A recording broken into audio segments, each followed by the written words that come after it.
It's all about the Journey podcast. We over here at Pride and Envy. I'm talking to the one and only Spooks, one of the best tattoos out here in the game. We're going to talk about it right here while I'm getting a tattoo. What it do, my boy? How you doing today? Another day in paradise, man. Okay, I like it.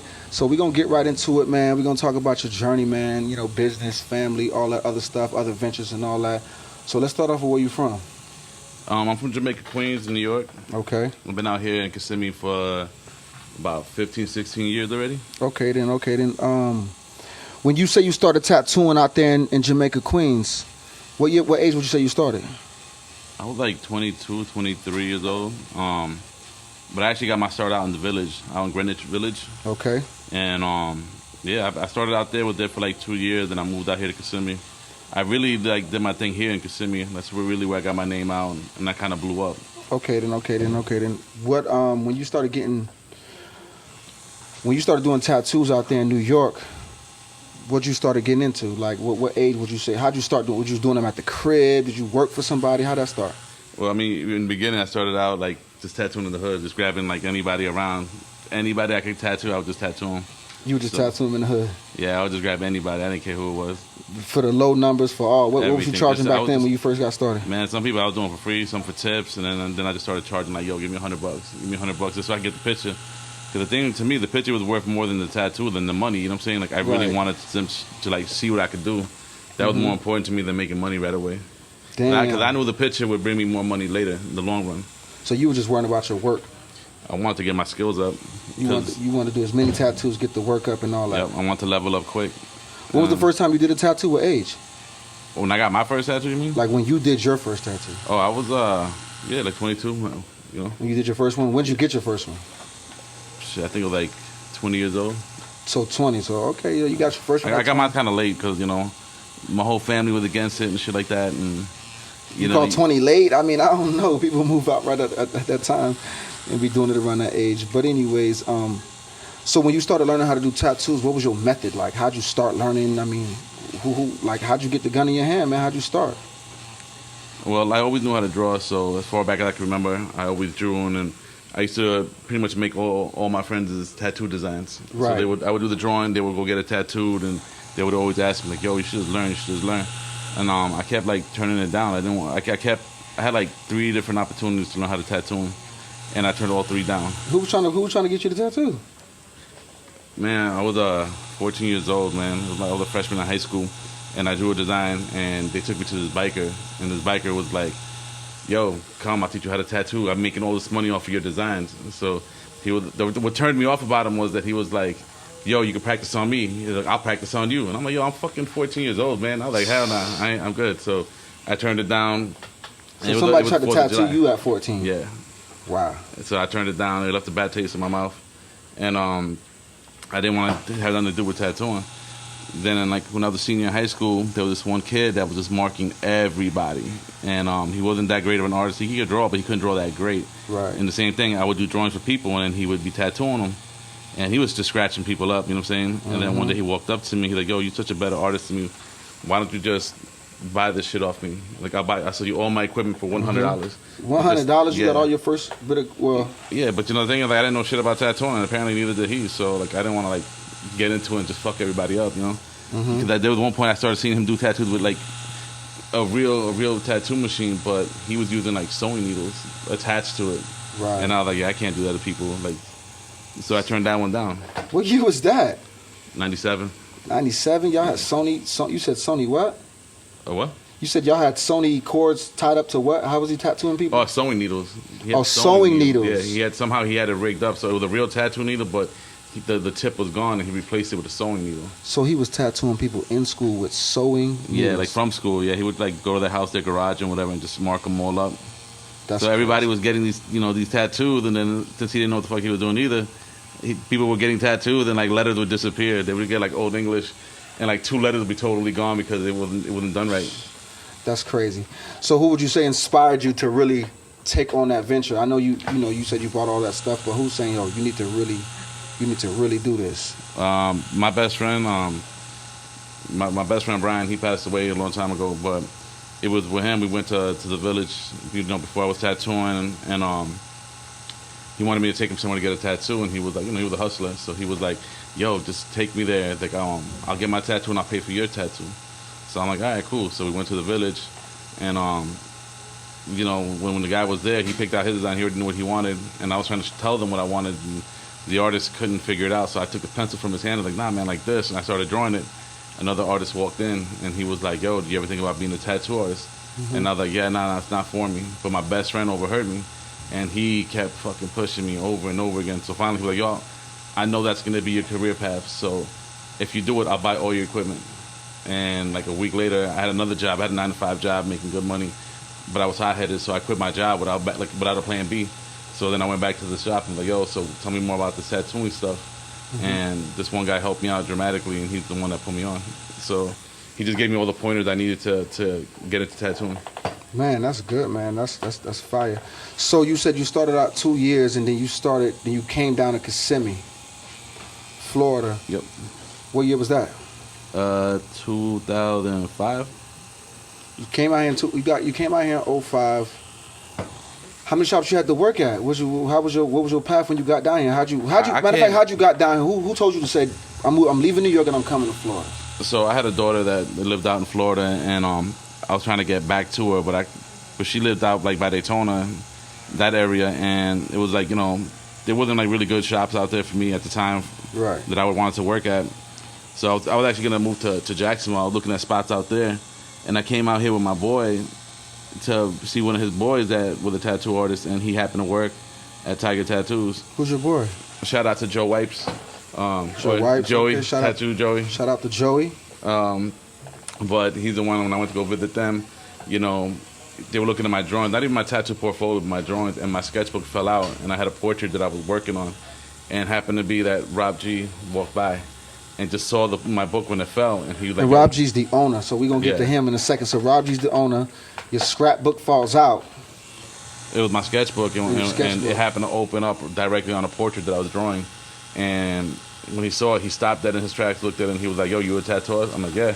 And he was like, you can tattoo like that? I'm like, yeah. So he was like, I need an artist. So I'm like, cool. I'm like, yo, I could be here like in 2 or 3 weeks. He's like, all right, cool. You're hired. So I'm like, all right, so fuck it. I went back to back to New York, packed up all my shit, and literally quit to come down here. To work at where? At Tiger Tattoos. Okay, so what you got to do? What did you have to do to get the job? That's the funny thing, because he already offered me the job, and I packed up all my shit, quit my job. As I'm on the plane, getting ready to go on the plane to fly here to start my new life over, they call me when I'm going through security, telling me like, oh, make sure that when you come down, you got to bring somebody to tattoo. I'm like, for what? They're like, oh, you got to do your interview, like your what's the word? Your audition. And I'm like, audition? You already hired me. You guys offered me the job. I just went and quit and changed my whole life to come work for you guys. They're like, yeah, you still got to bring on somebody to audition. I'm like, I don't know anybody out there. How am I supposed to do that? They're like, I don't figure it out. So what'd you do? I wanted them to tattoo myself. Because I couldn't tattoo it. They wouldn't let me tattoo anybody that walked in the door or nothing. So in order to get the job, you had to tattoo yourself? Yeah, because I didn't know anybody here. So. Where'd you tattoo yourself at? On my thigh. Oh, okay. Because my boy Kev, man, my boy K, man, K work here. That's one of the managers here. Him and Spooks go way back. That's one of my guys. He told me he had to watch you tattoo yourself in order to get the job. So yep. how did that? What was that whole experience like? It was kind of funny because like I had no choice and I wanted to tattoo myself, and That was your first time to ever tattooing yourself? Yeah.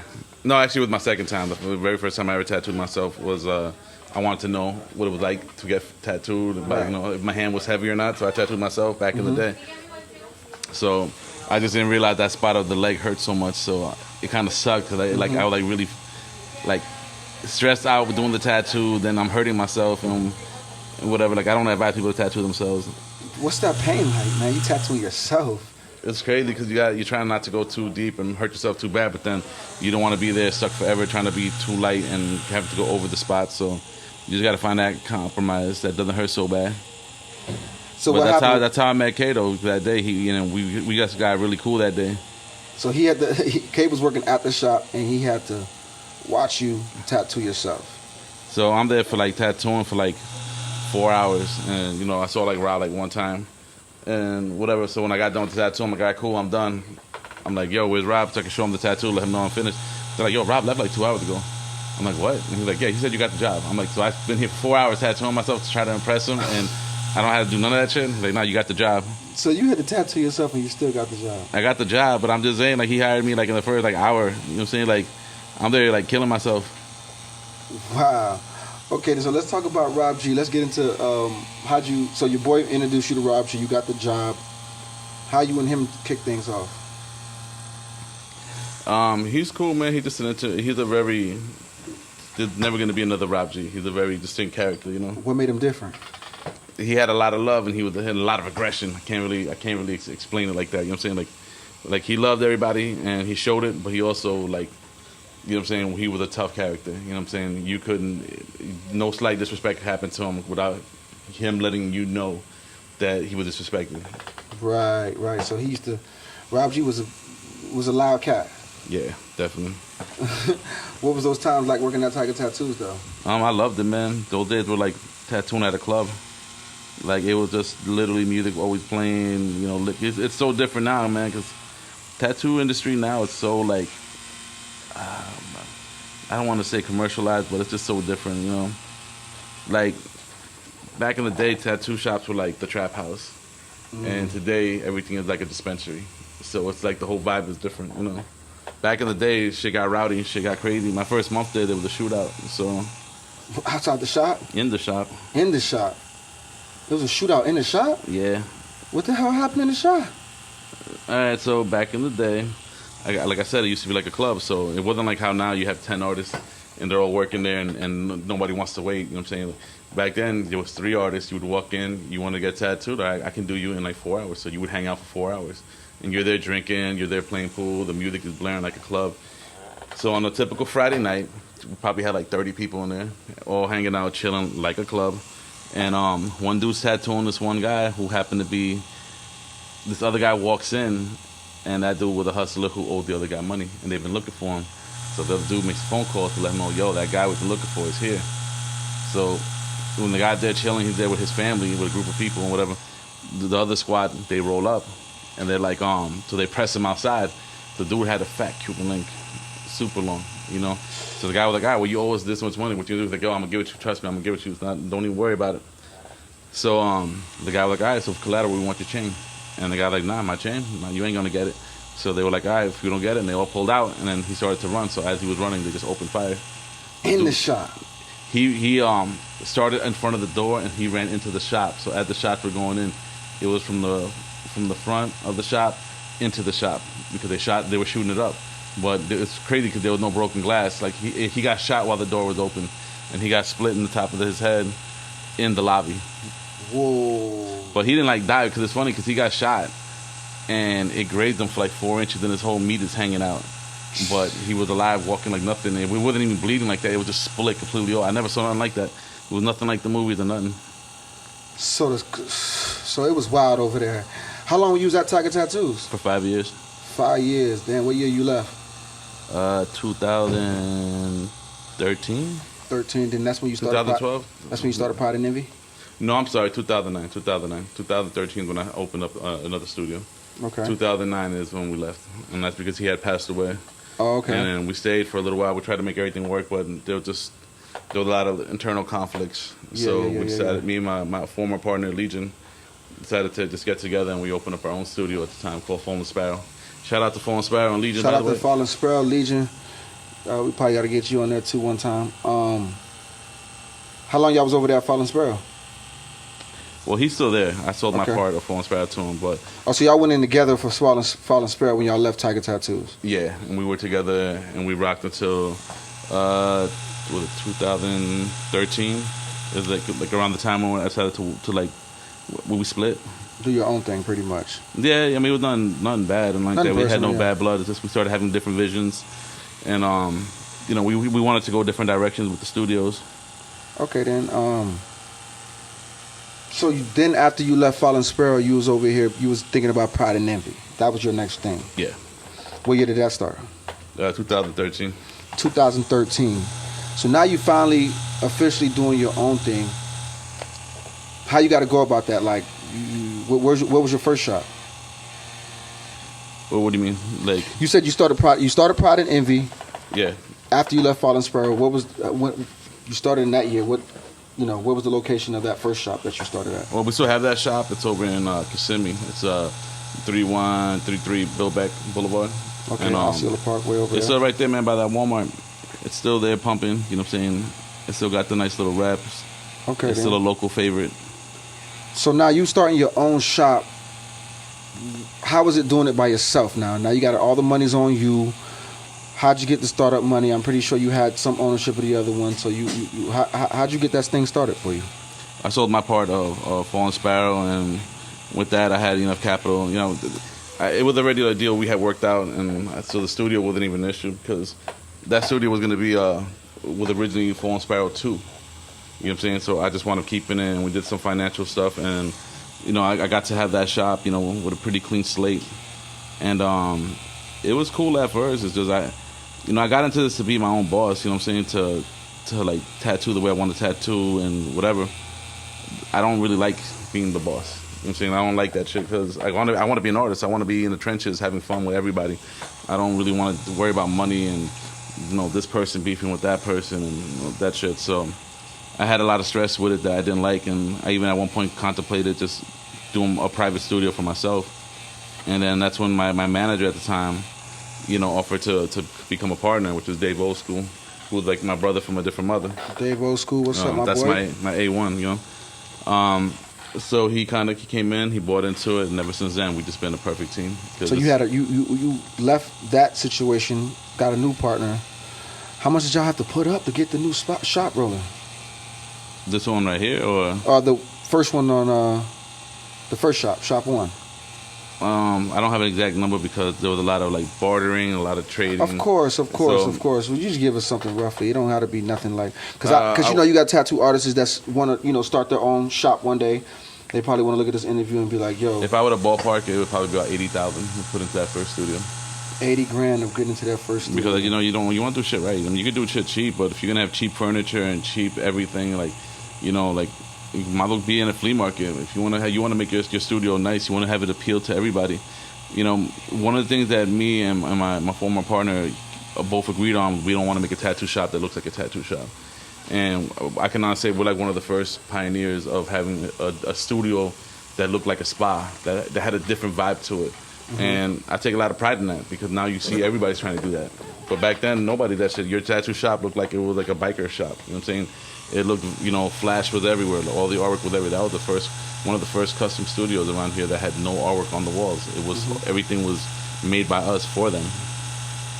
Wow, that's a lot right there. So y'all went in. It took you about 80 grand. Y'all had to take out any loans or nothing like that?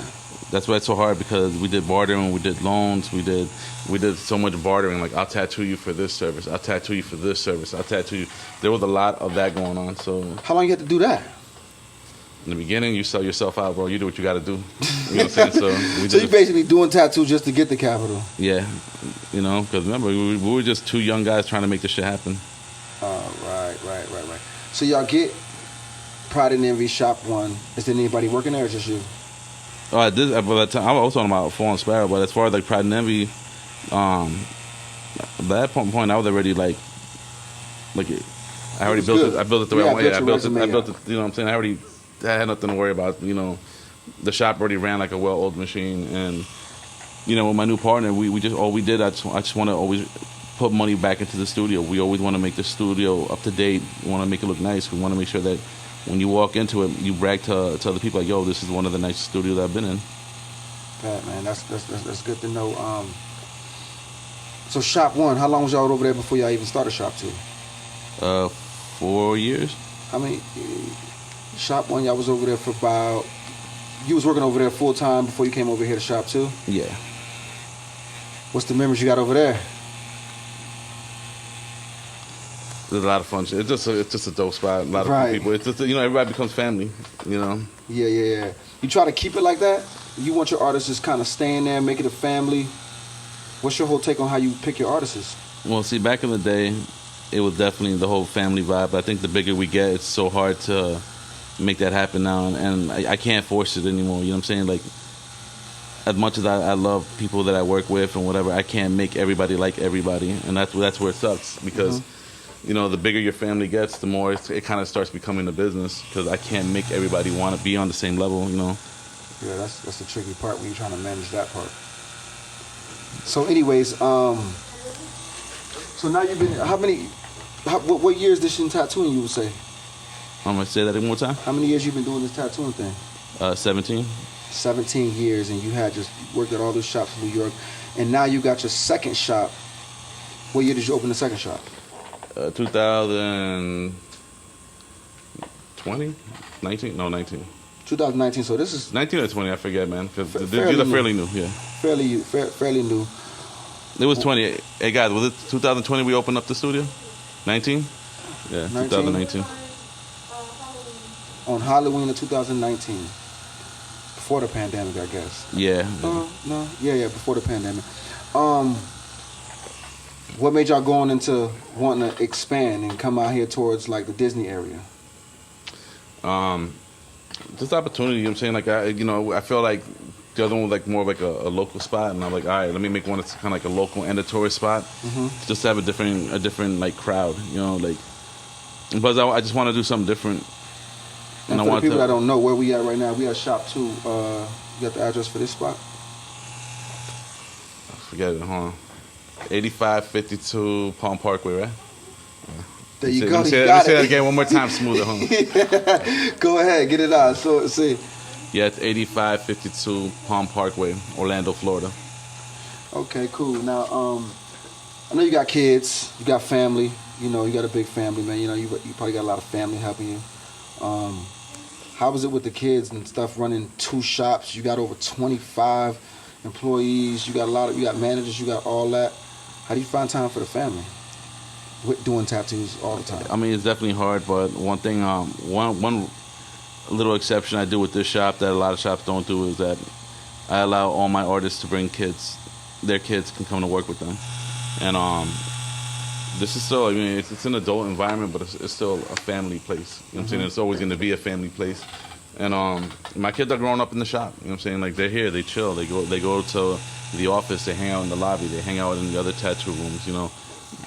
Everybody here, for the most part, especially guys who've been with me since the beginning, they've seen all my kids grow up. They've seen them born. They've seen them, like, my kid's a teenager now.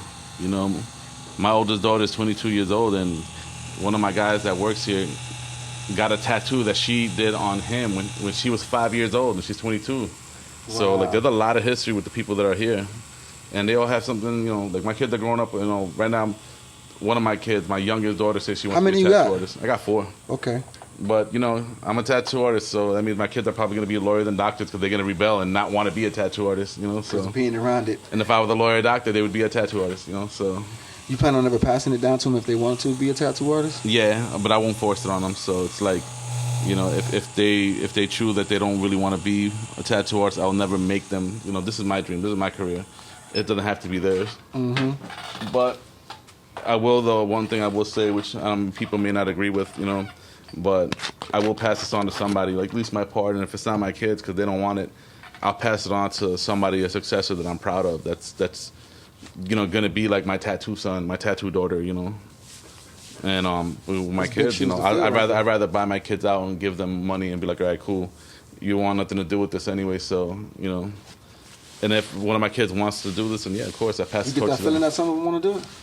I mean, it's hard to tell. My youngest daughter, she's only 5. You know what I'm saying? She puts on the stencil, then she talks to everybody. She wants to be a tattoo artist. She goes to school, tell people she's a tattoo artist, that she wants to be a tattoo artist. She constantly makes me put stencils on her face. She she picks out the designs that she wants. So, she's the closest thing I've had so far from all my other kids. Like all my kids have at least said it once or twice, but she's like the one that hasn't dropped it yet. So you don't tattooing for 17 years, man. Not to change gears. What was the longest session you ever did? Like you ever been a part of without somebody stopping ever? I did 2 16-hour sessions. 2 16-hour sessions? Yeah, I did, and I actually 3 because one guy I did a full back piece at a convention. He did for 2 days, 16 hours and 16 hours. So in total, he did 32 hours in one weekend, and then I had 2 other people who did 16 hours and then 16 hours.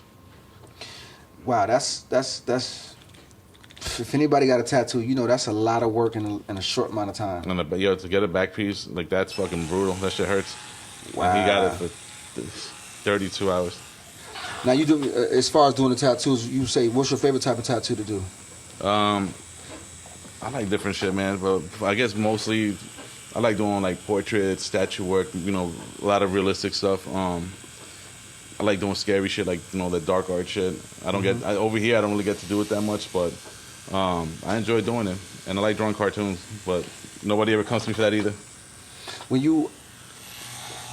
Have you ever had a customer that wanted to get a tattoo and he probably did something that made you uncomfortable, or it was, I don't know, racist or whatever the case might be? Like what was, and you was like, nah, I'm not doing that, or nah, you just got to find somebody else. You know what? To me, it's really hard for me to say like, there's a tattoo I won't do. I mean, don't get me wrong, I have my limits. There's certain shit. If it makes me uncomfortable, I'm not gonna do it. But it's gonna take a lot to make me feel that way, because I'm not wearing the tattoo, so I don't really give a shit. Like I don't care. Like if my job is to put that on you. If you want to have something that's your belief, you know what I'm saying.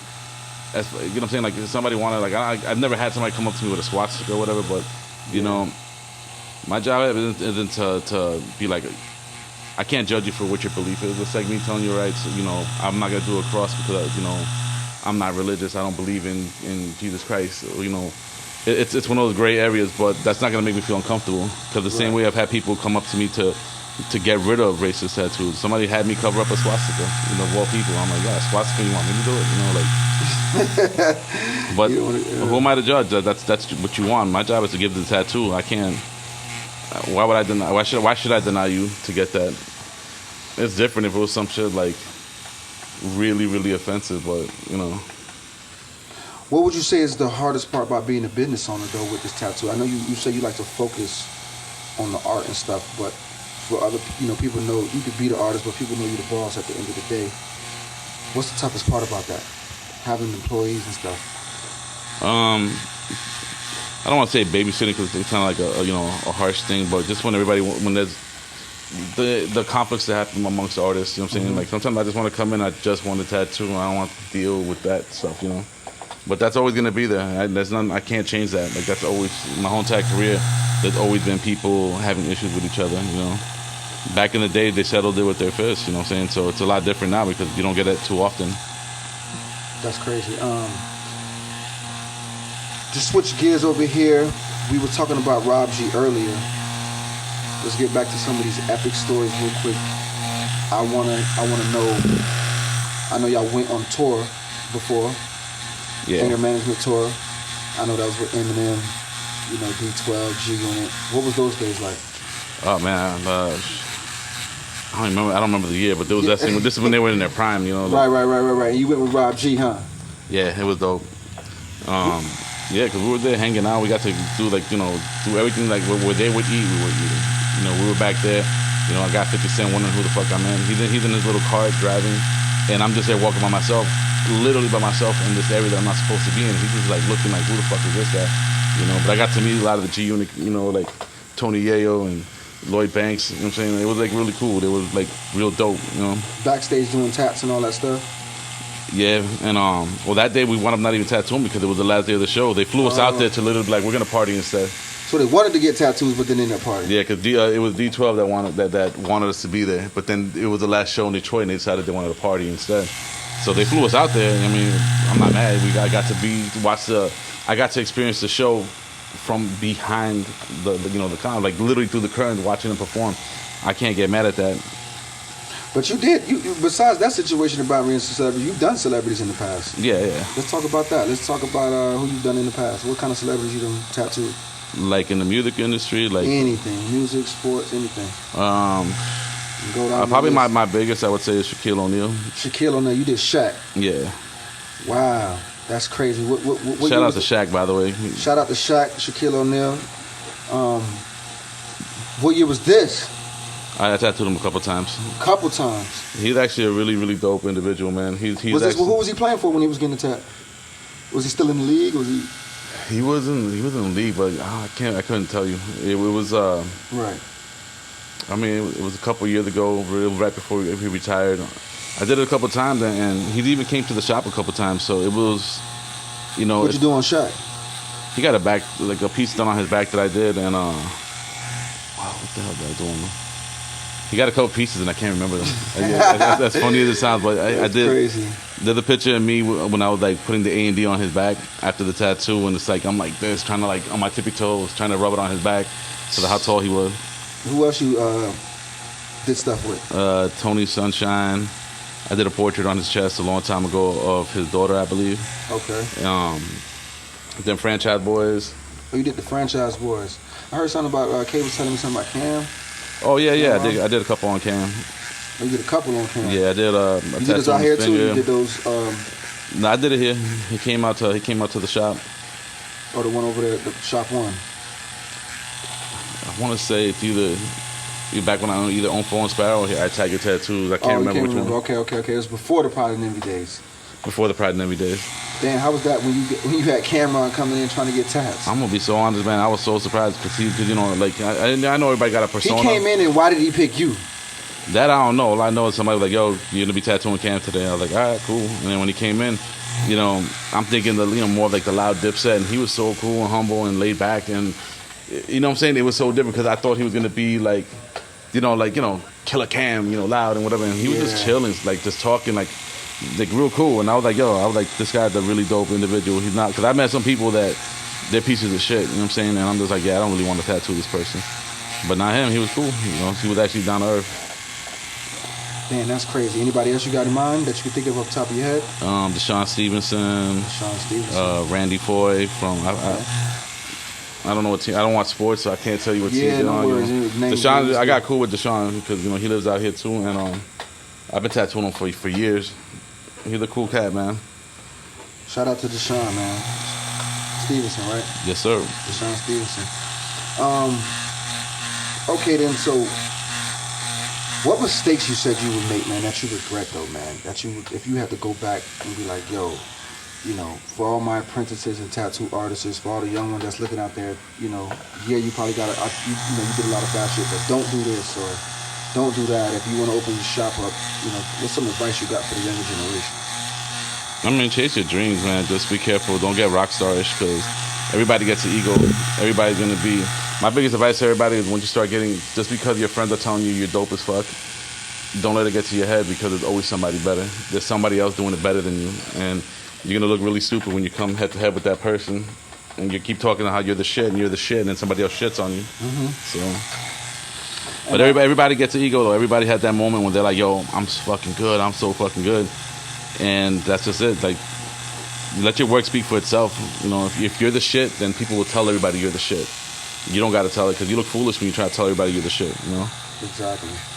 So you opened this shop up right before the pandemic. How did the COVID thing situation... Oh, that shit fucked me so good. It got you good? It fucked me good, you know what I'm saying? But I mean, like, it is what it is. Luckily, I had the first shop carried this shop. Like, it just sucked because we literally opened for like a month and we got shut down for like 3 months, 4 months. No, I'm sorry, it's like 2 or 3 months. And then we came back, it was like a ghost town in here. We were just doing appointments. But, we blessed because we picked up quickly. Everybody got right back on doing their appointments. Everybody went and we quickly got busy. Quickly. Yeah. How much money you would say y'all lost in those 2 or 3 months though? On top of investing all your time and trying to open up a second shop and then some pandemic comes. A lot. I can't say the number because me and my partners, we always try to keep it private, but we lost quite a bit. It was enough to be like we can't do 1 more month because we did 1 more month we were gonna have to like possibly close. Yeah. And what month did they let tattoo shops open back up? Because that started in March, I believe. It was like in the summertime, but it was like even when they opened it up, it was like, can we open up? Because there was so much it wasn't clear. There were so many contradictory rules, and then it was like you could open up with this thing, but then you can't. Then Kissimmee could open, Orlando could open, but they can't open it because of this and that. And it was like there was no concrete evidence. And then everybody was like, the tattoo shops in 2 different counties. 2 different counties, and then the rules of tattoo shops have always been kind of classified with barbershops and beauty salons. That's how we've always been categorized. So when they allowed barbershops and all this stuff to open, a lot of tattoo shops assumed we could open up too, and a lot of shops did open, but it wasn't technically allowed. So then it was like, are we opening? Are we not open? Can we open? Can we not open? And then there was like barbershop, there was tattoo shops like, yeah, fuck it, we're opening. And other shops like, you open up, we're gonna snitch on you. And it was like, what do we do? You know? Man, that's crazy. It was a fucking crazy dark time, man. It's definitely like I look back at it now, like, yo, it's fucking like a movie.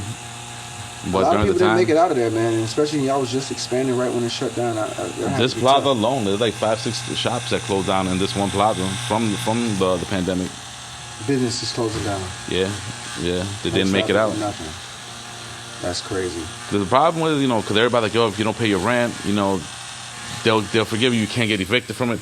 You're absolutely right. Till they tell you, okay, after this month, you gotta start paying rent. And what do the landlords do? They're like, all right, cool. Now you owe these back months. Yeah, because these landlords don't play when it comes to these businesses, man. You gotta pay your rent.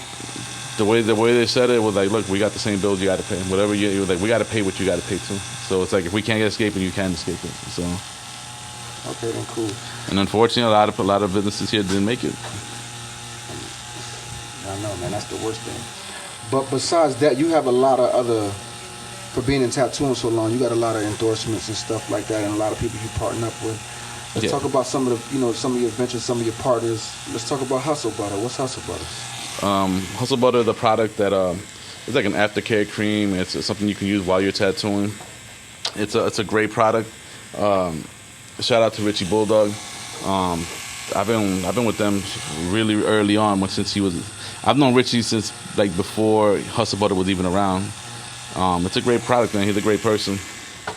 I got nothing but happiness with that team up.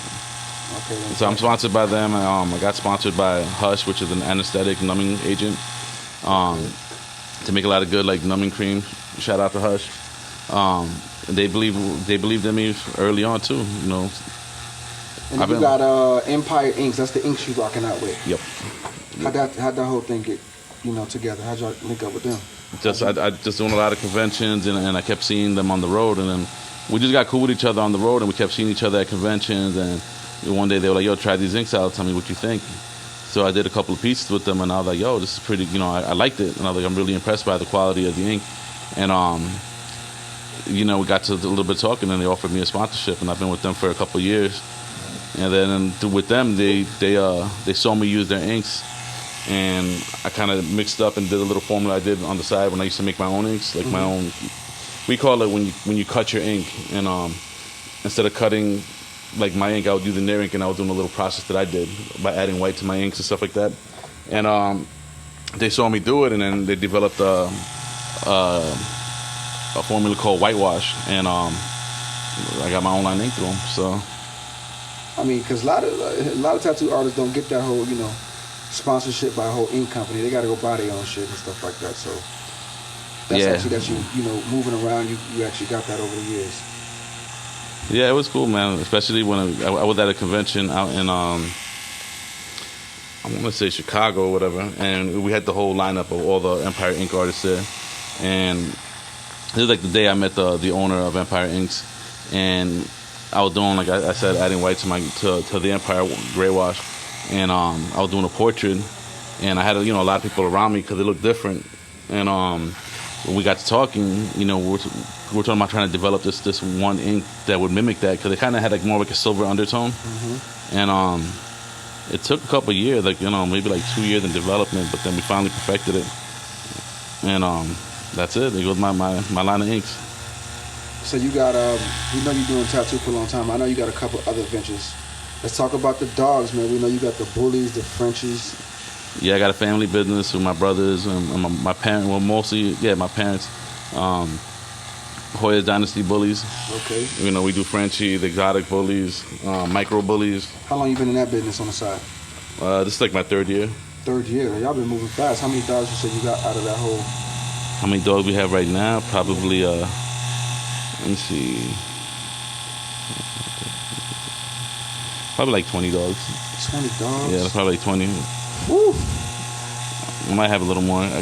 Because we keep them in different houses. So it's like, my brother's got a couple home. My parents got a couple. And it's like I said, family business.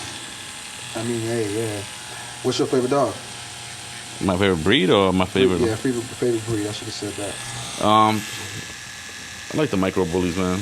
Like not necessarily like the extreme exotics. I just kind of like the ones that are just micro bullies that look like American bullies, super small, like where they still got a clean bite. You know, they got a full tail. So for the people out there watching, what's the price range for one of these dogs? Just starting off with the bullies. My bullies are gonna range anywhere from like 3,000 to 15,000, depending on what you're looking for and what the pedigree is. So 3 to 15,000. Ooh, and what the Frenchies is going for? 8 to 12. 8 to 12. Yeah, I got should be having a Merle litter soon, so they're gonna be on the higher end. You know what I'm saying? But it's all about the pedigrees, man. You know what I'm saying? Like I'm making sure that we're producing good, clean dogs, Yeah, for healthy, sure. Gotta be healthy. Gotta be trained. fully functional. You know what I'm saying? Clean tails. Even with my exotics, I'm making sure that they can breathe properly, they can move. With the exotics, it's different. I don't care if they got a kink in the tail, if they have like the underbite, because I think those are characteristics that make the exotics look the way they do. Right. But that's good that you've been in 3 years. Y'all been making good money off that. The family taking care of that. What's next for Spooks in the whole business, man? You third shop, fourth shop, fifth shop. What's the vibe? Out of state? What's next, man? You in old school? Talk about anything. What's the next move? Shit, I'm opening up a hookah spot next door. Next door, y'all got the hookah spot. Yeah, we're gonna What's have the name of that? The Envy Lounge. The Envy Lounge. Let me take it back. I'm just Envy Lounge. I just always say the. Okay, so the Envy Lounge, located in the same plaza as Shop 2. Yep. When is that? When that's gonna open? We should have it open up by next month. In about a month, it should be up and ready to go. About a month. And what made y'all come up with that idea? I like hanging out. I like going to bars. So you just selling the own one, huh? I just saw the opportunity because this plaza. What I like about it is like it's got a good nightlife. So there's a couple of bars here, and a lot of people like to bar hop. And I'm like, man, the one thing that's missing here is the hookah spot. They So love that hookah now. I'm like, yo, asking you shall receive. So I'm like, let's put one in right here. So y'all got the hookah spot coming in about a month. Now you got both shops, dogs, the hookah. Man, you got to keep it. I see you keep expanding. Yeah, that's the plan, man. Hopefully in another year I got another shop. I always wanted to be like, all right, one new shop every 2 years. One new shop every 2 years. That's your goal. Yeah. If it's not a shop, at least another business. Honestly, I laugh. I tell everybody that I'm trying to open up one business a year, but I'm trying to do a tattoo shop every 2 years. I mean, hey, that makes sense. It's all about the location, man. I just want to make sure that I don't want to oversaturate nothing, and I want to make sure that wherever I put it, because I feel like it's needed there. So, man, face tats. That's a new thing for this younger generation. What's your advice on face tats? We saw that one girl get Drake put across her forehead, which was probably one of the wildest things I ever saw. I think anybody, even Drake, thought it was crazy. Yeah, that shit was wild. When people come in here with these face tats, explain that, man. Like, what you tell them, and what you like. What's the whole vibe with that? I mean, the very first thing I tell people, I'm like, because I'm big on I'll let you get whatever you want because it's your body. You know what I'm saying? Yeah. But before I do that, I got to take a lot into consideration. Like, what do you do in life? What are you trying to be? You know what I'm saying? How old are you? You know what I'm saying? If you're trying to go straight to your face, but you got nothing on your arms, then you're going backwards. You know what I'm saying? I don't want to fuck your life up. You know what I'm saying? Because if you get a face tat, bro, that's a real quick way to never have a job again. You know what I'm saying? So, I just got to have that talk with them, man. I remember a long time ago before face tats were really like in, this one dude came in and he was like, yo, I want to get 2 teardrops here, 2 teardrops here. I want to cross in between my eyes and I want you to do it. And I was like, fuck no. I'm like, yo, you young as hell. What are you trying to be? He's like, oh, I'm a rapper. I'm going to be I'm doing the rapping thing. I'm like, yo, this is going to fuck your life up. You sure you want me to do this? And I told him no at first, but then he was like, "Oh, listen, I'm coming to you because I heard you're the best around here. Like, if you don't do it, I'm still gonna get it done, and I don't have a problem going to the flea market down the street and paying them whatever they want to do it. But I'd rather come to you because I know you do it right." So I was like, "All right, who am I to say no?" So I gave him what he wanted. But if that same dude was like, "Yo, I want Drake on my forehead," I'd be like, "Nah, that don't even sound right." You know what I'm saying? Like, you need to go talk to a doctor or a psychiatrist about that. So. And then, as far as going from face tats, we're gonna go into the next thing. How about the weirdest places of tats through your whole career? What was the weirdest places and weirdest stuff like that? The shit is not even weird to me no more. So it's like, I mean, what do you guys consider weird? Because like tattooing heads and ears, that's like normal shit to me now. You know what I'm saying? But I guess every other people, they would find it taboo. you know, like lip tattoos and stuff like that. You know, if you're trying to like do like private body parts and shit like that. I did this one girl. She came up and she asked me to do. This was a wild ass tattoo. She wanted me to write "spank my," and she made me draw a monkey hanging from the words over her. You know, yeah. You know what I'm saying? Like, you know, so at first, like, you sure you want this? She's like, yeah. So I was like, all right. So I drew it up. You sure you want this? She's like, yeah. So I did the tattoo, and it came out pretty dope. It was probably the wildest tattoo I did in that area. How many times did you did tattoos in that area? A lot. Yeah, I wonder what happened with that girl. I actually wound up dating her after that, but I don't remember her. I can't remember her name, nothing. So if you see this shit, yeah. Hey, that's how you got to do it, man. Now let's get back to my guy Rob G, man. You know, he was a legend in the game. You know, you came up under him. You watched him do a lot of celebrities, man. Let's just go through a list of people you watched him work on before you started getting to that level. Well, he was like one of the celebrity tattoo artists, man. You know what I'm saying? He tattooed so many people. Some of those most famous tattoos that you've seen, you know, he did them. Like, you know what I'm saying? Like the Method Man tattoo. I believe he did the life and death, the ambigram that he had. Ja Rule's wings on his back. You know, he did R. Kelly both his sleeves before R. Kelly got into all that shit. You know what I'm saying? Like, he did, I think, Chris Brown's first tattoo. Rihanna, the star that she had gotten originally were done by him, and then the dude from New York, Bang Bang, he expanded it, and then he became like her tattoo artist. But originally, he did the first set of stars. Back in the day, he had a whole celebrity wall of everybody he tattooed. Like, he did the Harlem World, I think, on Jim Jones or on Cameron. He did like the Harlem World tattoo, I believe, on Cameron or the Jim Jones. But he had the whole set, the Harlem World crew back in the day when he was on tour with them. He was on tour with so many people, Backstreet Boys. You know what I'm saying? Like, his celebrity wall was crazy. You know, so like. And up until he passed, like he always flew out to tattoo people.